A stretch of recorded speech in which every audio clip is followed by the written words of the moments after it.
G'day everyone, it's Matt and welcome to part 2 of the November Relive Adelaide podcast. Adrian and I once again caught up at the iconic Stag Hotel. We had a chat mainly about losing the Adelaide 500 under the former South Australian Liberal government, some of the reasons given behind the event being cancelled, also the sell-off of those Adelaide 500 South Australian taxpayer-owned assets, the change of government at the state election, the event coming back, and we also had a little chat about the future of Supercars. All of that and a few other things along the way. So this Sunday, that's the 27th of November in Victoria Park, is the event finale of the Adelaide Rally. Next Thursday is, of course, the welcome return of the Adelaide 500. That'll run until Sunday. There's a few other events happening in the precinct of the Adelaide Street Circuit, which I've added to the Relive Adelaide Facebook calendar. So click on the Relive Adelaide Facebook page, check out the events tab. Those new events have been added in there. And that includes Light Up 2022, New Year's Eve in Rymal Park. So let's get into the news. As mentioned, this Sunday, the 27th of November in Victoria Park, is the event finale of the Adelaide Rally. It's the event that brings the Adelaide Rally, Adelaide Motorsport Festival and the Adelaide 500 together. Those of you familiar with the Adelaide Motorsport Festival know the track layout which is being used. So after heading down Pitt Straight and going through the centre chicane in Victoria Park, rather than turning left onto Wakefield Road, they'll turn right and then head down Wakefield Road, turning right again and coming back into the Victoria Park section of the Adelaide Street Circuit.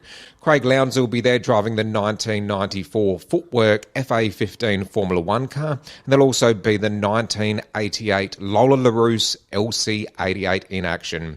Sports cars, sedans, exotics and classics. Chat with the drivers and the navigators who have competed in the Adelaide Rally. There'll be DJs, food and wine stalls, car displays and more. The event kicks off at 3 p.m. Spectator entry is off the corner of East Terrace and Halifax Street. Did I mention that it's free to enter? That's right, free. This Sunday, the 27th of November, Victoria Park in the city, the event finale of the Adelaide Rally. Also on this Sunday in Rundle Park is Picnic in the Park, Feast Festival Annual Picnic, 11 a.m. till 8 p.m. Entry is $10 for adults, under 15s is free. Details are available on the Relive Adelaide Facebook page. Check out the events tab for more details. Then next Thursday, the 1st of December, it's finally here, it's finally back. It's the welcome return of the Adelaide 500. The program has been released for sale, so as well as that being available at the event, you can also purchase a copy from selected retailers. A link is below on where to find them. A brand new food and beverage precinct has also been announced for the Adelaide 500. It's called Trackside. So it's free to enter for all ticket holders. It'll be located on the outside of Turn 13. DJs, food, a live art installation and a cinema as well broadcasting the race. And Defence Australia will be putting on a show in the skies over the circuit with their FA18F Super Hornet. Ticket sales are apparently tracking 25% higher than the last race in 2020, which is excellent news. And tickets are still available from Adelaide 500. That's adelaide500.com.au. Now, this year's flown by quickly enough as it is, but New Year's Eve is just around the corner, and this year in Rymal Park, New Year's Eve, Light Up 2022. So that'll kick off from 6 p.m. There'll be 2 spectacular sky shows which will take place, one with drones and fireworks at 9:30, and then there'll be the fireworks finale at midnight. There'll be South Australia's favourite festival food vendors and pop-up bars serving all night. It is a ticketed event and those will be available from the 14th of December. The tickets are, however, free. From what I understand, that ticketing is just used to help limit the capacity allowed on site. So the tickets will be available on the 14th of December free online via MoshTix. What will happen is you'll grab your tickets online. Those tickets will be valid to 8 p.m. on the night, so you can get in prior to 8 p.m. with your ticket. And then come 8 p.m, there'll be an assessment of how many people are on site and it'll be open to the general public up to that site limit. Presented by Gluttony with the City of Adelaide, it's Light Up 2022, and as more details come to light, pardon the pun, we'll share them with you. Keep an eye on the Relive Adelaide Facebook page. Let's get into the city, let's get down to the stag, and let's catch up with Adrian. So here we are, back in Adelaide, back on the balcony of the Stag Hotel. Adrian, welcome. Thanks for having me. So we'll just start off with Adrian's quiz. So Adrian, what have you got for us this week? So which Formula 1 driver scored their one and only podium in the final Adelaide Grand Prix in 1995? Okay, so which Formula 1 driver scored their one and only podium in the final Grand Prix in Adelaide in 1995? We'll come on to the answer at the end. Let's get stuck into the podcast.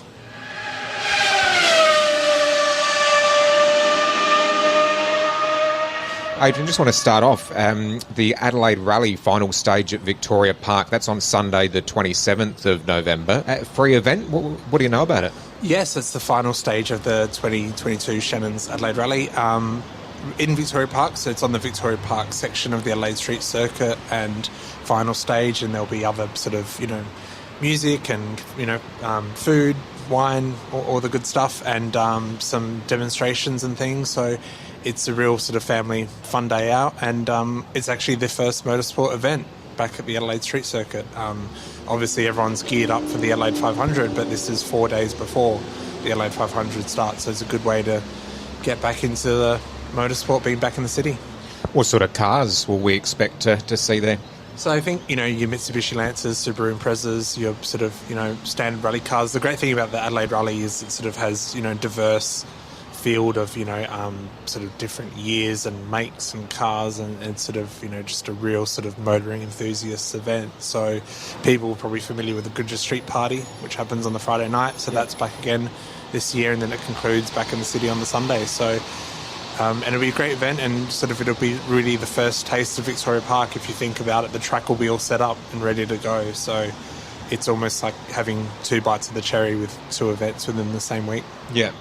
The track handprints map that are put up online, the handprints that are down on Hutt Street, time to put that into a published version, you reckon? I don't think there's any that I've missed.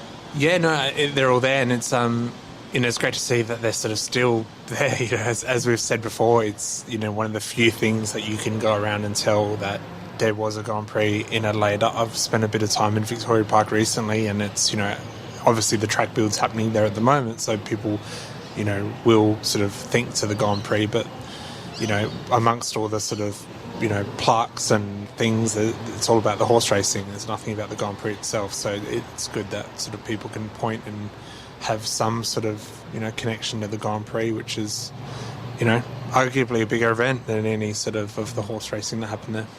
So there was a photo up on the Adelaide Motorsport Festival Facebook page with Pierluigi Martini, Ivan Capelli, Stefan Johansson, and it said which F1 stars will be attending in 2023. So I don't want to speculate too much and say who is or isn't coming, but hey, it's been put out there, so I think they've asked for the speculation. There's still teams involved in Formula 1 like McLaren, and they were involved in the Adelaide Grand Prix, so I don't know, they could be coming over. There's so many possibilities, seeing that the Adelaide Motorsport Festival is a week prior to the Melbourne Grand Prix. Yeah, absolutely. So when you think of the Adelaide Grand Prix, it feels like a lifetime ago, but it really wasn't. And there's still a lot of people working within Formula 1 who either drove in Adelaide or worked in Adelaide, so there's still those connections. And the timing of the Motorsport Festival works so well because of, before the Australian Grand Prix, people who are on their way to Australia, and they have that time. Saudi Arabia is 2 weeks before. So, there's definitely that opportunity in that window, which, as you've said, we've seen Formula 1 drivers come to the event before, so it stands to reason that there'll be, more of that. And, that timing works so well. And I think, we just need to see, I think sort of there's still a bit of confusion in the marketplace about the timing of the Adelaide 500 in December, the Adelaide Motorsport Festival in March. It's almost like the reverse. I think once they roll out and people see it all happening, then it'll sort of be really the hammering home that they're back. Yeah.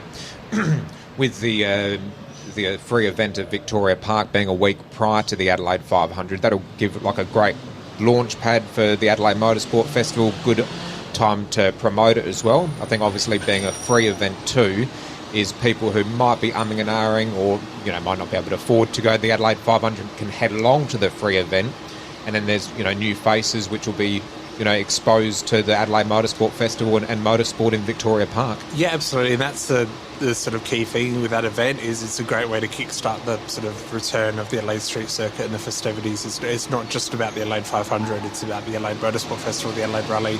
It's all back, and there's really momentum behind all those events. So it's great to have them in Victoria Park. It's great to have 2 events within the space of time. When you think of how much time and effort goes into the build of that circuit, it makes sense to do more with it, and it's just great timing. And it's sort of from this time last year we were talking about the track being dug up. We've gone from that to having 3 major events within the space of months. So it's all onward and upward. Yeah, well, we can laugh about the talk of the track being lifted up 12 months ago, because now 12 months down the track's been resurfaced and we're all back in business, but it could have gone a very, very different way. So coming on to the main topic of the podcast is just about losing the Adelaide 500, the announcement of it being cancelled, the explanation given as to why it was cancelled, just a few things that happened through the process as well. So end of October in 2020, Stephen Marshall announced that the Adelaide 500 would be scrapped. Advice from SA Tourism Commission was given to not renew the contract and to pursue basically a new era of events in SA. So what they were looking at doing, I guess similar to what happened after the Adelaide Grand Prix. When the Adelaide Grand Prix was lost, they put out funding for other smaller events, and from what I understand, that's what they were wanting to do as well, was end the contract for the Adelaide 500 a year early, mind you, and then have an offshoot. I think $100 million was thrown in, which would be backed by local government, so they would throw in dollar for dollar about creating smaller events around the state. Is that the understanding that you've got? Yeah, pretty much. Whether it happened or not, is questionable, but that was the intent. But as we saw with the loss of the Grand Prix, it's hard to replace events of that scale with lots of little events and expect the same result, because it's different, tangible results and things like that. So it is all very controversial, and I think it still is, and it's all very political. But at the end of the day, it was scrapped for reasons which were questionable. I think the event had proved its worth when it was run properly. It had proved its worth. It just needed to be run properly. So obviously now we're sort of, we're out of lockdowns and things like that, so major events are back, so it makes sense now to have it, and sort of a new era of the Adelaide 500 to sort of return to how it was, if you like, more sort of motorsport centric, I'd say, way of running it. And let's see, so far so good, as we've said, but it is amazing to think 2 years ago it was scrapped, a year ago talk of the track being dug up, and here we are, and it's all go with multiple major events. So the government at the time said that the race was too costly and was too risky to run during the COVID-19 pandemic. 2 years later down the track, and when you think about timescales of organising events, I know that the Adelaide show looks at about a 12 to 18 month timescale through organising the Adelaide show. Adelaide Motorsport Festival and the Adelaide 500 would be on a similar time scale. You'd think around that 12-month thing. At the time for the government and Stephen Marshall to say, well, we're cancelling it because of COVID, I don't think there was really like a long-term sort of outlook, because here we are 2 years down the track and all of the COVID restrictions are basically gone, and we're back to business. Rather than cancelling the event, paying out the contract a year earlier, why not just postpone it? I think the COVID reason was a convenient excuse. That's my opinion, but I think sort of it's shared by a few people, and it was not the real reason, because even at the time I remember in October 2020, we were sort of, 6 months into the pandemic. So there was sort of, the start of light at the end of the tunnel. So, I mean, from memory, when I got that news, I remember being out. So we mustn't have been in lockdown because I was out, socially. So, I think, it was a convenient excuse which didn't really hold up, and obviously it's proven that sort of, it didn't really stack up, that there was probably other reasons at play, which, it all is all very political, but, the important thing now is sort of it's back and it's just got to prove its worth in that climate, so then in future that political, factions can't question it. For sure, yeah. So, 2 years on down the track in 2022, 2 years after it was cancelled. They also said that dwindling crowd numbers, so I think the final race in 2020 had 206,000 people. I think you've said on previous podcasts that you could see that the crowd numbers, were dying away, but over 200,000 people over, 4 days. It's not really. I know that the Adelaide show, I think they run for 10 days, and they usually aim for 500,000 people through the event. So 50,000 people a day, 50,000 people a day at the Adelaide 500, 200,000 people isn't low. You would have thought. No, it's still significant. The issue was that it was a noticeable decline, but equally there were justified, very obvious reasons why there was a visible decline.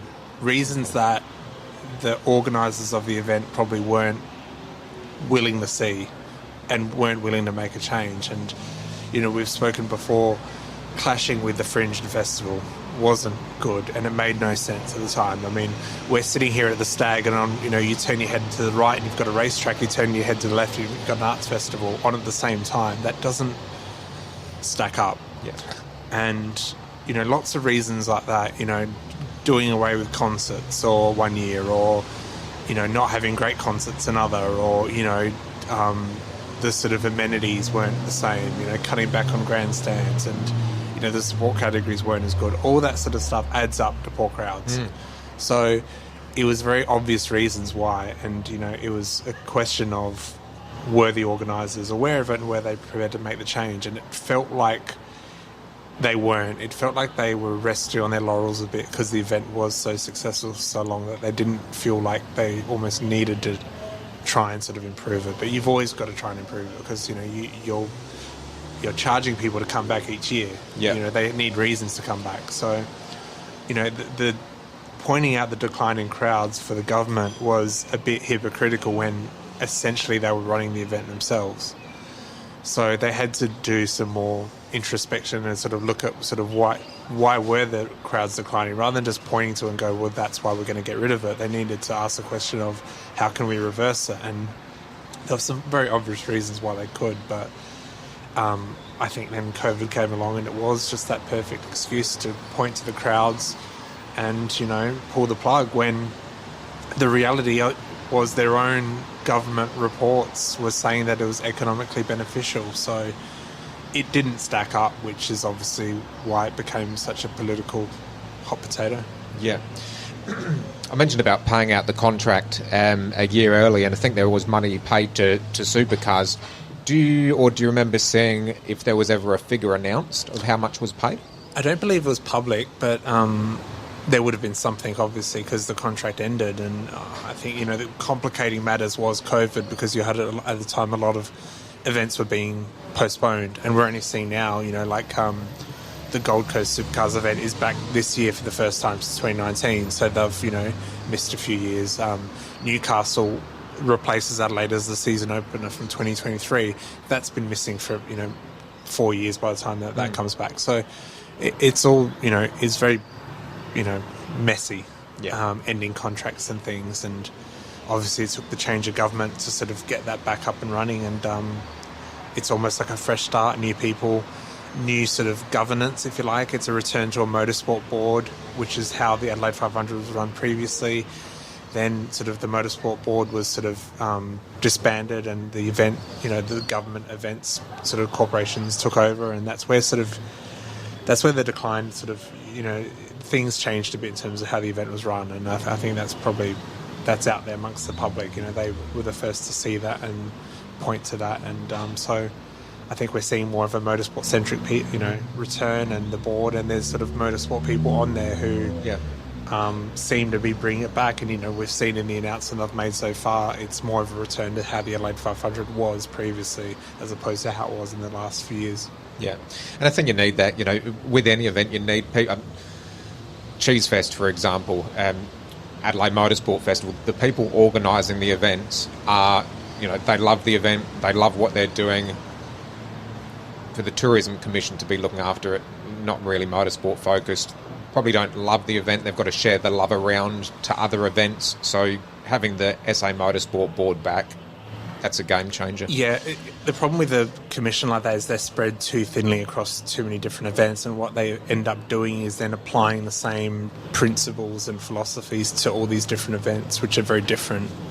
And the problem was, when you had Fringe and the Adelaide 500 on at the same time, essentially they're being run, they're two government-supported events going head-to-head. Yeah.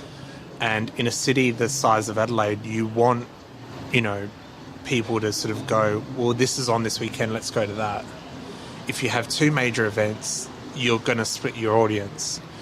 And when the Fringe, you can go in for free, and the other you've got to pay a ticket, then the free event is going to win out. Yeah.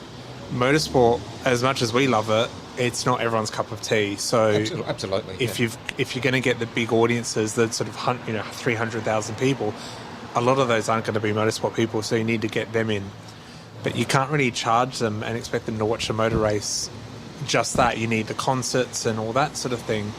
And that's where it became difficult when you've got rival events literally across the road. So I hope they've learnt their lesson. It seems like they have. I don't think there's anything else on in the city that weekend. The pageant's not. So that's good. Well, that's good. They've learnt from the Grand Prix years. So there's that. You know, that's a positive. I don't... You know, it needs its own clean air. It needs its own sort of free space, if you like, in the market to really hammer home that feeling of, you know, you've got to get the casuals in. Yeah.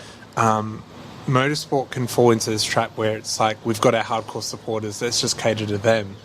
But the reality is that you've got to replace them eventually, and you need more people. So hopefully that's what's happening now. Yeah.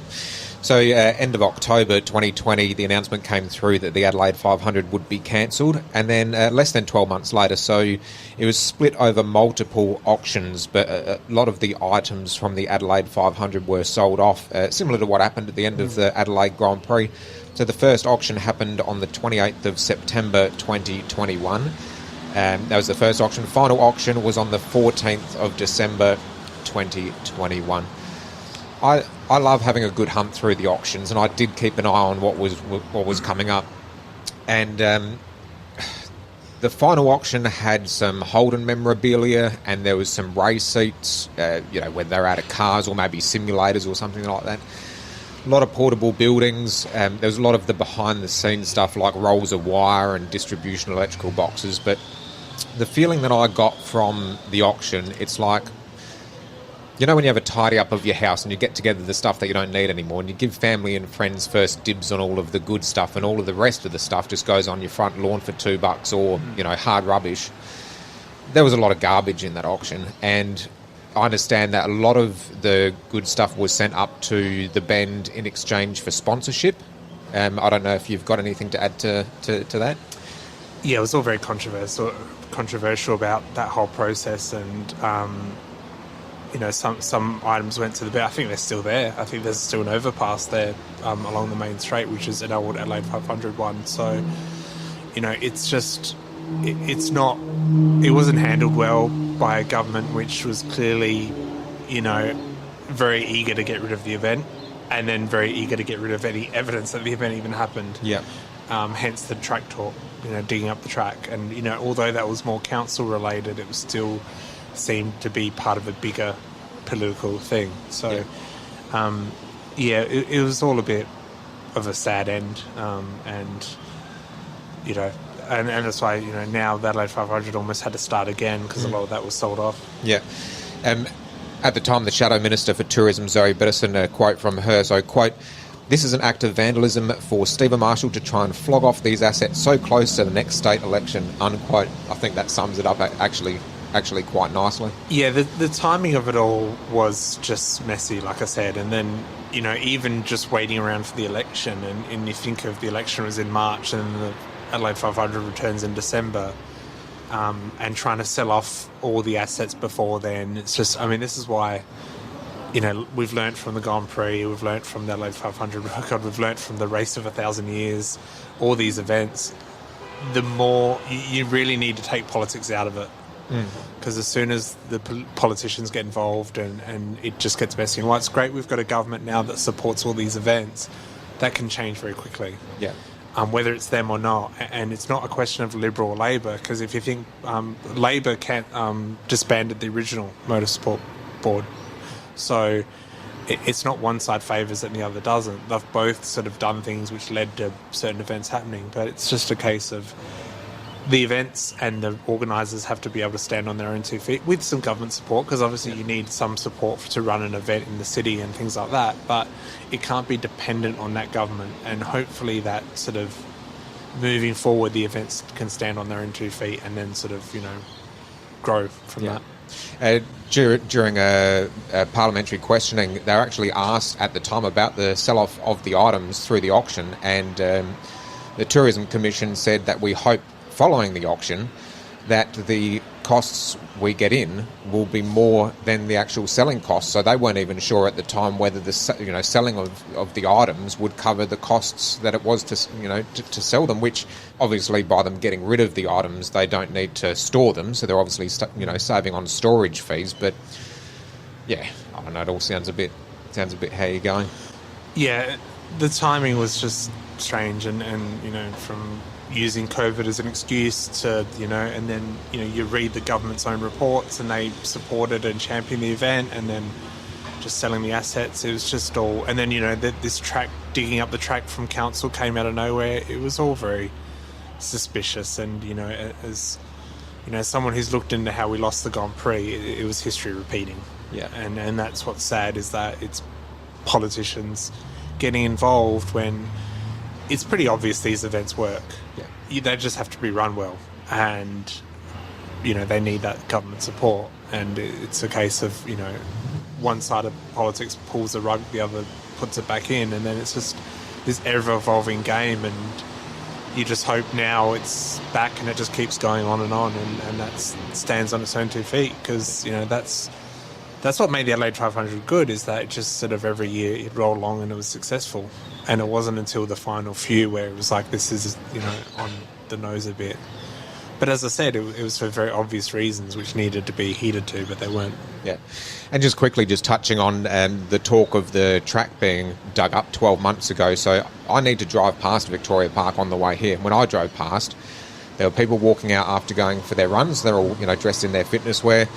There were, I don't know what the group of bikes were doing there, but there were probably about 30 bikes riding around the outside perimeter part and, you know, of the track there. So, yeah, glad that didn't get dug up. And, you know, everything's good in hindsight, and you can probably see why it was put on the table at the time. But I think you do need to have that long-term view of just, look, well, you know, if we did tear up the track, what are we taking away, you know, long-term? Yeah, it didn't make sense to me as, like, take all my motorsport stuff out of it. That's where I went for each one of my COVID tests. Yeah. And so if the track was dug up, then surely that takes out another multi-use thing for, you know, a once in 100-year event. You know, you need that flexibility to have a place like that can get used. Yeah. I cycle. I meet friends there and ride. It's our meeting point in the city, and then we'll ride elsewhere. But it's always that meeting point because we can all get to it. And then there's bike paths, and then we can go different parts of the city, whatever. So it has a benefit.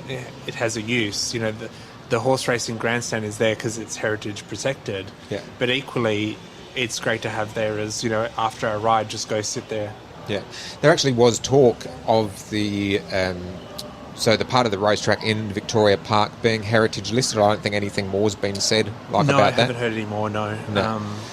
So May of this year, it was reported that the Labor government has set aside an extra $3 million to buy infrastructure that was sold off by the former government. So probably just one point I want to make on that is the stuff from the Adelaide 500, which was sold off or given away, whatever happened there, that didn't belong to a person or a private business. That belonged to the South Australian taxpayer. They were state government assets. And again, the taxpayer is spending another $3 million to replace the stuff that was sold off. So, I think there just needs to be a little bit more accountability and transparency when it comes to the sale and the handling of government assets, if I'm completely honest with you. Moving on from that one, so 19th of March this year, we had the state election, and Labor took to the election the policy of returning the Adelaide 500, returning the Adelaide Motorsport Festival, and also to make changes to the historic vehicle scheme. All three of those they've delivered. Did you have any bets on which way the election would go, Adrian?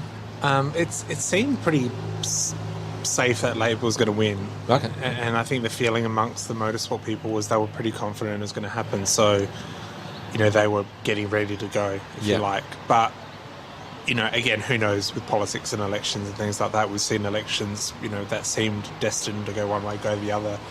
I think there was sort of, you can point to maybe this being a major political issue. In saying that, there was also, I think COVID and how that was sort of handled by governments was probably a big thing too. So it seemed pretty safe, and then obviously the election went pretty safe to Labor, and so far they've delivered on their promises, and the events are back. So I remember thinking at the election, I sort of, this is make or break. I didn't feel like if the Liberals won, I think that would have been it. I think it would have been very difficult. I think Victoria Park, whether they dug up the track or not, remain to be seen. But I think once the momentum for something like that happens, and if there's no major events to save it for, then what's the point? And I think that would have been the game changer. And that would have been sad, because that would have been the official closing of the chapter. Yeah. And that was one of, going into the election and on election day, I was hoping that Labor would get in, but I never had that feeling of, I had a few people tell me, nah, Labor's going to landslide it, because you don't know. Sometimes, elections can go the other way. And on election day, I was hoping that Labor would get in, and, thank God that they did. But that night, I was so happy. So I was over the moon that it was a landslide win, because the way that politics basically works is, for example, if the Liberals got in, Labor would have turned around and said, well, sorry, we took the issue and we took the policy to the state election. We said that we would bring it back. You didn't vote us in. So come the next election, highly unlikely that they would bring that policy back in, and motorsport from Victoria Park's gone. Yeah, and the problem by then would, if Liberals had won and then you wait for their next election cycle, it's been, 3-4 years since an Adelaide 500's happened. It becomes a distant memory, and that's what happens with the Grand Prix. People forget it existed. So it was make or break, and I think that's why there's so much hinge on it from a motorsport perspective. So throughout the years, a lot of good memories from the Adelaide 500. Craig Lowndes won the first event in 1999, so that was in a VT Commodore. That's how long ago it was. So in the VT Commodore in 1999, it was VXs, VYs, VEs, VFs, ZB Commodores. Then there was, Fords had their win in the BA, the BF. The final two races were won by the Ford Mustangs. But, in that time we've had, Nissans, Volvos, Mercedes. They've come and gone. Local manufacturing of Fords and Holdens, that's long gone. Holdens as a brand doesn't even exist anymore. So we've got the Adelaide 500 back. It's under contract. We've got it back for the foreseeable future. Where does Supercars sort of go from here as a sport, or is that just one of the great unknowns? Yeah, that's a big question, because obviously the immediate future is the Holden Commodore is replaced by the Chev Camaro next year. Okay. And so they're going to what's called the Gen 3 rules. So it'll be Camaro versus Mustang. So the cars are going to be more lower profile, two-door coupe sort of style, so they'll be more equivalent. At the moment, you've got a two-door Mustang that's meant to be a coupe that looks like a four-door sedan against a ZB Commodore, which just, the proportions aren't right. So it'll look better next year. Hopefully the Gen 3 rules, makes the racing good, but it's a big question, Do the Holden fans just become Chev fans? Is Holden Ford, is it even relevant anymore? I have my doubts, and this is someone who works in the industry saying that. I think that time's moved on, and I think it needs to become where the manufacturers and brands don't matter as much, and it's more about the drivers and teams. But there's still that element. I mean, if you watch Bathurst and, the flags on the top of the hill are still red, blue, so it matters to some people. So I guess that's the big question moving forward. It's fascinating timing for the Adelaide 500 because we have the last ever race for Holden. That's right. Yeah. Which is fitting given, this is where Holden is from and where manufacturing happened.